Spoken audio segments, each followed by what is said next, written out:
When it comes to motherhood and having sustained energy, the first time that I got pregnant, I really began focusing on full body health. I was no longer concerned about myself and optimizing my health, but I knew that I was housing a person that is going to depend on me for everything, at least for the first critical period, first year of their life. Absolutely.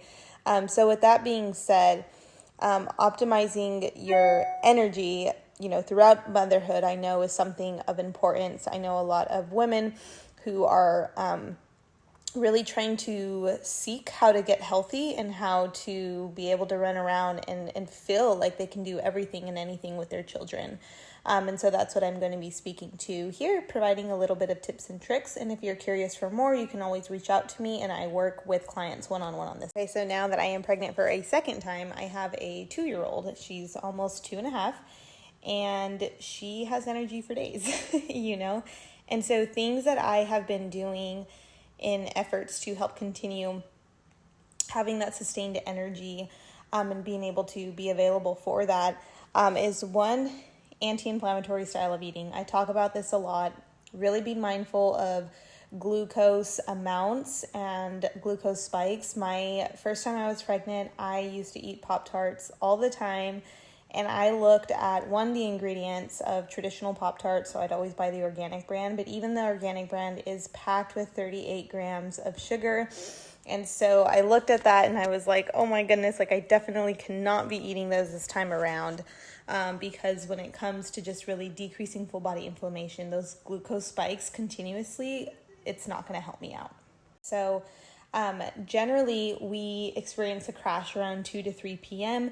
because we are starting our full day with tons of sugar, whether that's the vehicle is a liquid beverage or a pastry, muffin, pancake, waffle, even a breakfast sandwich type of whatever. The refined flour, really, really high in sugar. And so anti-inflammatory style of eating is number one. Number two is movement. Our bodies were made to move and to be in motion. So whether that's cleaning your house, getting on the treadmill, doing some steps, even having a general goal of I'm going to get 5,000 to 7,000 steps today, and then next week I'm going to increase it to 8,000, whatever it might be for you. But moving your body is so, so important when it comes to creating energy and having energy.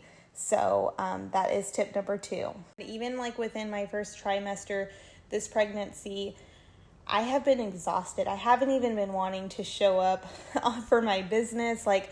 I just felt like the week before your period, but I have felt like that for the past 12 weeks. So it's been a lot, and it's been a lot of giving myself grace to really just rest and really not do anything. But even while feeling like that, I was still okay, you need to lift weights at least 3 times a week, and you at least need to get on the treadmill and do some walking, even if it is just a mile a day, because I want to create energy, and I want to keep my body in motion, and I want to prepare my body for birth, and I want to be strong, and I want to be able to recover well postpartum.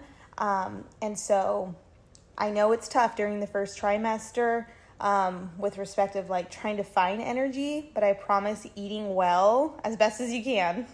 It's difficult because again, you're plagued with nausea and food aversions and vomiting or whatever it is that you might be experiencing in your first trimester. So it's really difficult. I didn't want to eat salads. I didn't want to eat vegetables. So it's oh my goodness, what other things can I do? I was making green smoothies. I was drinking my collagen, making protein shakes, at least to get some vital nutrients within my body, because my body just really was not craving anything healthy. But again, give yourself grace. Know that second trimester, you're going to come out of the fog and you're going to just be ready to really nourish your body well. And so tip number 3 in regards to sustaining energy in motherhood is going to be prioritizing your sleep. And I know that might be hard for a lot of moms, especially that first year of life. If you we co-slept and we still co-sleep. So CBD has been a game changer for us. Other type of sleep things that you do with your toddlers and your kiddos, do what is working well for you. What works well for us is going to bed at the same time every day, turning off the TV at a particular time upstairs. We shower all together, like not all together, but like at the same time. Like we do bedtime routine like all together. We get in bed all together. We keep it a nice flowing rhythm, and we even do that on the weekends because it's difficult to deviate from that routine even just a day or two, and your sleep regimen is completely thrown off. Movement makes you tired. You sleep better when you move. We don't eat like at least 2 hours before bed. That way we can sleep well in that capacity. We sleep with like brown noise or white noise on, and then we have a diffuser, and then obviously we take our CBD to really get deep. So those are my tips on just how to create and sustain your energy as a mom, because it is a full-time job, depending on how many children you have. And I'm just so over the mindset of, to be a good mom, you have to put yourself on the back burner and you have to run yourself ragged. Like, that concept of motherhood is not accurate. In order for me to be a good mom, I need to take care of my mental health, my spiritual health, and my physical health, right? And it's not to be obsessive. It's supposed to be liberating. It's supposed to be so that I have the capacity to show up for my husband and for my children. So anyway, I hope that is helpful for everyone.